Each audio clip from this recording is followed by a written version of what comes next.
Hello my lovelies and welcome back to another episode of Makeup Mondays. I am Romina for those of you guys who don't know, and if you're a new subscriber, hi, welcome.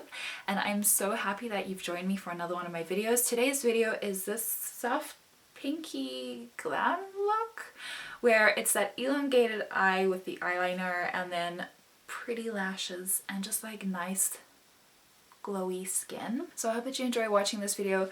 My brain is a little bit mush. I'm going through some things and I'm just, I'm going through the things. So I can't, words, they're not there, and I'm just not, like, it's broken. It's literally broken. The rest of this video is just gonna be music and calm things so that you can watch this video in peace and just enjoy trying out a new look. And a lot of these products are vegan, cruelty free, so if you want to check them out, try them, do it. I'm enjoying trying out these products because I didn't think that I would be enjoying them as much as I have been, and I think like the more I've been using them, the more comfortable and confident I've been with it. So you can see in this video I'm like, oh, this is blending, this is, this is working. So continue watching to see how I get this makeup look, and hopefully this is a calming experience for you, and yeah, you can try it out for yourself and that you enjoy how it looks as well.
Thank you so much for watching this video, my lovelies. I really hope that you enjoyed it. Please make sure that you are subscribed so that you don't miss any of my videos, and hit that like button so that I know that you are enjoying this type of content. Thank you guys so much for watching. I really appreciate it always, and I really hope that you have an amazing week further, and I will see you in my next video. I love you, my lovelies. Bye!